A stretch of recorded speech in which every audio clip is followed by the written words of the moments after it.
Welcome to The Debate, ruang dialektika di mana kita membedah berbagai perspektif untuk memperdalam pemahaman kita. Biasanya kan kalau kita ngomongin masa depan sebuah peradaban atau kota pintar gitu, bayangan kita pasti langsung tertuju pada infrastruktur makro ya. Benar, pasti mikirnya langsung ke jalan tol yang saling bersilangan, atau gedung pencakar langit dengan sistem AI terpusat, jaringan transportasi yang super canggih. Tepat sekali. Semuanya kelihatan rapi, presisi, dan ya sangat mudah diukur. Sangat mudah difoto dari udara buat dijadiin brosur kemajuan kota. Kita tuh emang punya kecenderungan buat memuja skala yang besar-besar. Ya, skala besar itu gampang dijual, tapi seringnya kita lupa sama hal-hal kecil di bawahnya. Nah, makanya hari ini kita mau menurunkan lensa makro itu. Kita mau lihat jauh ke bawah, ke urat nadi kehidupan yang paling dasar. Kita bakal ngebahas unit tata kelola terkecil di struktur masyarakat kita. Maksud Anda rukun tetangga dan rukun warga ya? RT dan RW. Betul, RT dan RW. Dan saat kita lihat ke tingkat akar rumput ini, realitanya tuh ya nggak serapi gedung pencakar langit. Tata kelolanya jauh lebih organik, kadang berantakan. Tapi disinilah letak nyawa sosial yang sesungguhnya. Fokus diskusi kita hari ini berakar dari sebuah buku yang sangat menarik. Ya, buku Local Hero RT dan RW, Pemimpin Perubahan Masyarakat, karya Edi Prianta. Dan dari materi ini, kita bisa melihat gimana entitas mikro ini sebenarnya adalah garda terdepan perubahan. Dan ini bukan klaim kosong ya. Apapun kebijakan dari balai kota, eksekusi nyatanya itu ada di lorong-lorong perumahan, di depan pagar warga. Setuju. Karena itulah kita berhadapan dengan satu pertanyaan sentral yang sangat krusial hari ini. Kita kan berada di era modern nih, di mana hampir 45% demografi masyarakat itu diisi oleh generasi milenial. Angka yang lumayan besar. Sangat besar. Pertanyaannya, apakah penerapan teknologi digital kayak bot otomatis, CCTV, transparansi keuangan digital itu adalah pendorong utama dan absolut bagi efektivitas RTW modern? Ataukah interaksi sosial fisik, keteladanan tradisional, dan social learning tetap jadi fondasi yang tak tergantikan? Sesuatu yang nggak bisa diselesaikan oleh teknologi? Ini pertanyaan yang pada dasarnya mempertaruhkan gimana cara kita hidup bertetangga di dekade-dekade mendatang. Bener banget. Untuk diskusi ini, posisi saya jelas. Saya berargumen bahwa digitalisasi dan infrastruktur teknologi itu adalah kunci utama, prasyarat mutlak untuk merevitalisasi partisipasi warga dan efisiensi RTW modern. Oke, dan saya tentu akan mengambil sudut pandang sebaliknya. Menurut saya teknologi itu ya pada akhirnya cuma alat bantu sekunder. Fondasi fundamental yang benar-benar mengubah perilaku masyarakat itu justru kehadiran fisik, keteladanan atau role model, dan interaksi sosial langsung. Mari kita mulai dari realita di lapangan aja dulu. Kalau kita nggak memeluk digitalisasi sekarang, sistem RT dan RW ini bakal mati suri. Ditinggalkan oleh warga. Stigma pengurus RT selama ini kan cuma sekumpulan bapak-bapak yang rutin kumpul, merokok, rapat berjam-jam, tapi seringkali tanpa output yang jelas. Ya, saya sering dengar keluhan soal rapat RT yang panjang itu. Kan? Buat generasi milenial yang terbiasa efisien, ini cuma buang-buang waktu. Nah, perhatikan apa yang terjadi di materi kita waktu infrastruktur digital diterapkan. Ada contoh konkret penggunaan bot otomatis berbasis kata kunci di media sosial. Bot pelaporan darurat itu maksudnya? Tepat. Jadi kalau ada pohon tumbang, warga cukup ketik tagar tertentu di grup WhatsApp atau aplikasi. Bot langsung merutekan laporan itu ke pihak terkait secara instan. Ini bukan lagi sekedar kumpul warga yang nggak jelas arahnya, ini tata kelola yang rasional. Saya paham sih kenapa efisiensi kayak gitu kelihatan sangat menggiurkan. Cuma, mari kita dudukkan perkaranya secara proporsional. Masalah terbesar dari pendekatan Anda adalah asumsi bahwa RT dan RW itu beroperasi kayak perusahaan startup. Maksudnya? Iya, kalau tujuannya semata-mata nyelesain keluhan pelanggan secepat mungkin, ya bot adalah jawabannya. Tapi kan RT RW ini bukan korporasi. Kita nggak sedang melayani pelanggan. Kita sedang mengelola nyawa sebuah lingkungan sosial. Tapi respons cepat terhadap masalah warga, bukankah itu bentuk tata kelola yang baik? Pelayanan yang baik, ya. Tapi apakah itu membangun komunitas? Belum tentu. Permasalahan di masyarakat itu mayoritas diselesaikan lewat empati dan social learning. Saat warga melapor pohon tumbang ke tetangganya secara langsung, ada interaksi di sana, ada tegur sapa. Tapi itu makan waktu. Mungkin, tapi ada proses gotong royong yang terbangun. Warga inisiatif keluar rumah, bawa gorok, bersihin jalan bareng-bareng. Kalau semuanya diserahin ke bot dan sistem tiket kayak komplain ke customer service, kita memang dapat efisiensi. Tapi kita mematikan otot sosial warga. Mereka jadi mikir, udah dilaporin ke bot, biarin aja. Saya ngerti kekhawatiran Anda soal memudarnya gotong royong, tapi kita juga harus realistis melihat demografi hari ini ya. Dan ini paling kerasa kalau kita ngomongin soal keamanan lingkungan atau siskamling. Oke, soal siskamling. Gimana menurut Anda? Anda bicara soal interaksi langsung. Tapi buat keamanan zaman sekarang, mengandalkan ronda dan kehadiran fisik murni itu cuma romantisme masa lalu. Modernisasi siskamling itu wajib pakai teknologi. CCTV untuk pemantauan presisi itu bentuk keamanan masa kini yang disukai anak muda karena terintegrasi. Wah, saya memandangnya dari sudut pandang yang agak berbeda soal ini. Kenapa Anda menganggap CCTV itu mutlak? Karena gaya hidup warga urban hari ini tuh P4, pergi pagi, pulang petang, atau bahkan pulang malam. Bayangin pekerja yang berangkat jam 6 pagi, kena macet di tol, sampai rumah jam 8 malam, fisik dan mentalnya udah habis. Iya, orang-orang memang sangat kelelahan sekarang. Terus kita mau maksa mereka hadir fisik di pos ronda jam 2 pagi, itu nggak masuk akal. CCTV ngasih presisi historis, siapapun bisa mantau lewat HP dari tempat tidur mereka. Keamanan modern itu soal jejaring pengawasan yang efisien. Itu argumen yang menarik.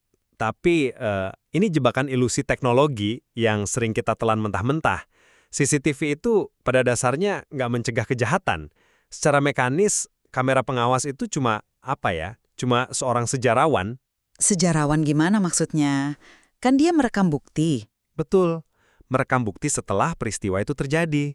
Di materi buku Lokal Hero, ada kasus nyata soal warga di perbatasan kampung dan perumahan. CCTV mereka canggih, tapi motor warga tetap hilang. Kamera itu cuma mendokumentasikan pelakunya ngambil barang. Ya, tapi dengan rekaman itu pelaku bisa ditangkap. Tapi kejahatannya sudah terjadi. Kalau kita bicara keamanan preventif, sistem yang secara empiris terbukti paling efektif di materi itu adalah portal fisik. Portal yang membatasi akses dan warga yang berjaga di baliknya. Kalau CCTV itu sejarawan, portal fisik dan manusia itu adalah perisainya. Kejahatan butuh kesempatan, dan kehadiran fisik membatalkan kesempatan itu sejak awal. Tur jadwal rondanya. Nah, disinilah letak pentingnya argumen social learning saya. Justru karena mereka P4, justru karena mereka nyaris nggak kenal nama tetangga sebelahnya, mereka tuh butuh paksaan struktural buat interaksi. Pos jaga fisik dan kewajiban ngatur jadwal portal itu memaksa warga turun dan ngobrol. Memaksa orang yang udah capek buat ngobrol. Iya, karena di pos ronda itulah seorang manajer bank bisa ngobrol sama pedagang asongan. Ada peleburan kelas sosial. Kalau siskamling murni pindah ke layar HP, kita sadar nggak sadar ngebunuh ruang interaksi terakhir di wilayah urban. Menarik Anda nyinggung soal ruang interaksi dan pos jaga. Ini alamiah banget bawa kita ke demografi pemuda, Karang Taruna. Gimana cara Anda merangkul mereka? Anda nggak bisa nyuruh Gen Z kumpul melingkar di balai cuma buat bahas iuran. Mereka nggak akan datang. Lalu pendekatan Anda buat penarik anak muda ini gimana? Kita harus pakai bahasa mereka, yaitu teknologi dan inovasi digital. Di materi Pak Edi dicontohkan langkah brilian. Pengurus RT nggak minta anak muda ronda konvensional, mereka sediain layanan Wi-Fi gratis dari program CSR Internet Provider. Wah, Wi-Fi gratis memang selalu menarik buat anak muda. Tentu.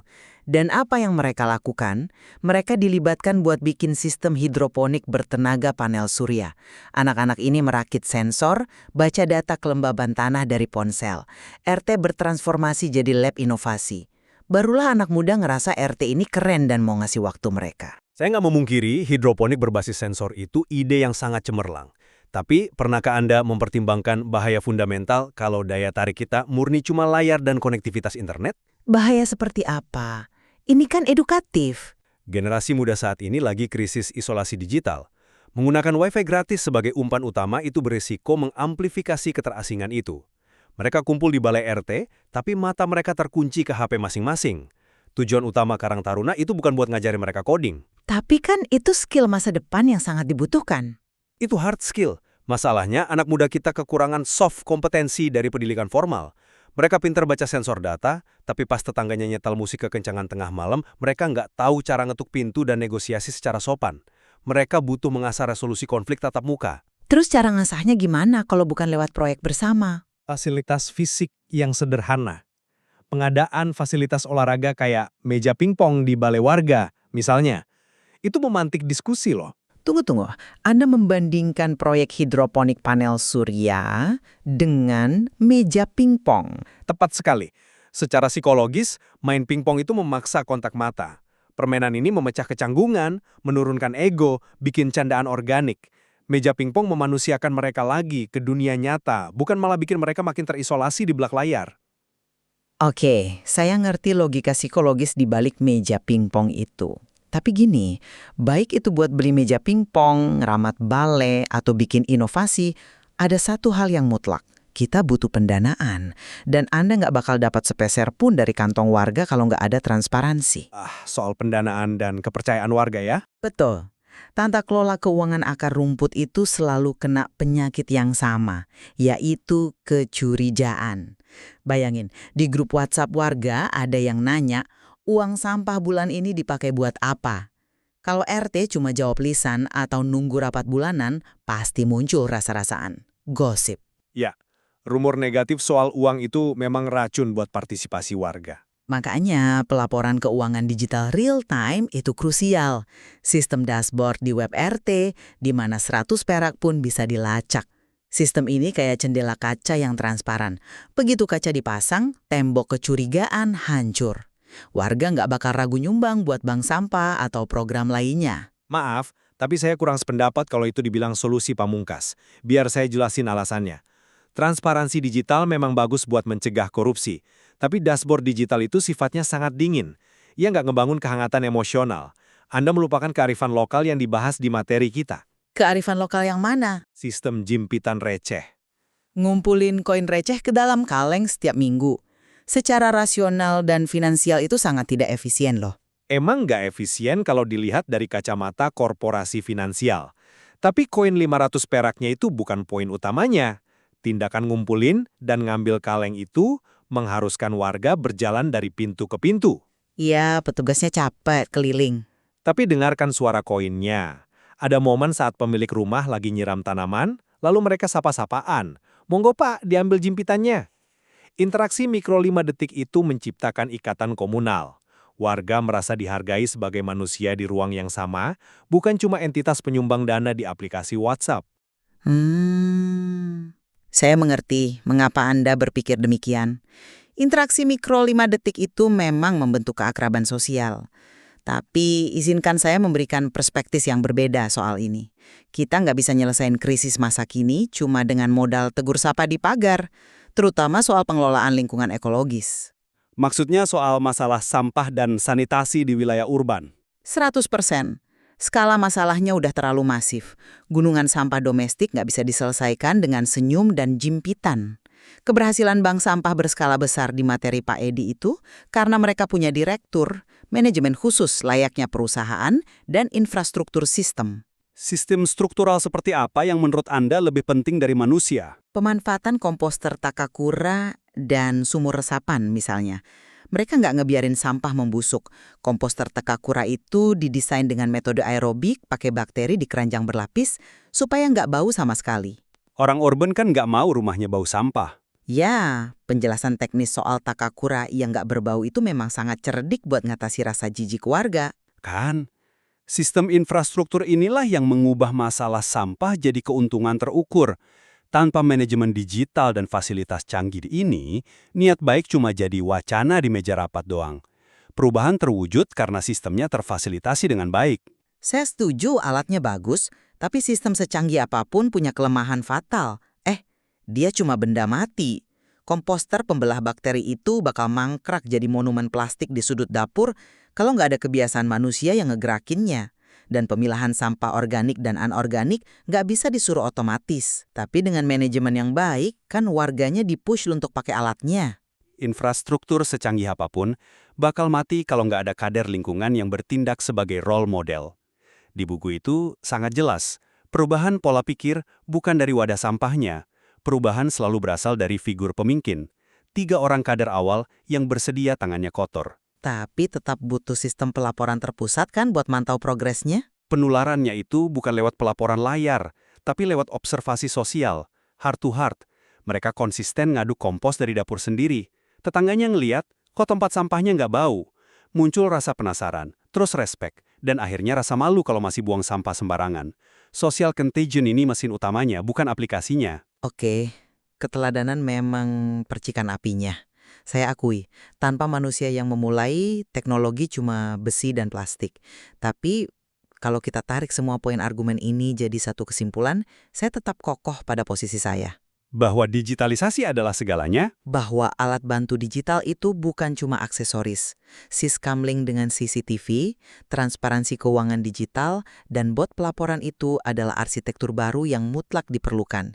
Di era yang sangat dinamis dan individualistis ini, teknologi adalah kerangka penyelamat yang mencegah sistem RT/RW runtuh karena konflik administratif. Ya, saya paham kenapa Anda menganggap efisiensi itu sangat mendesak.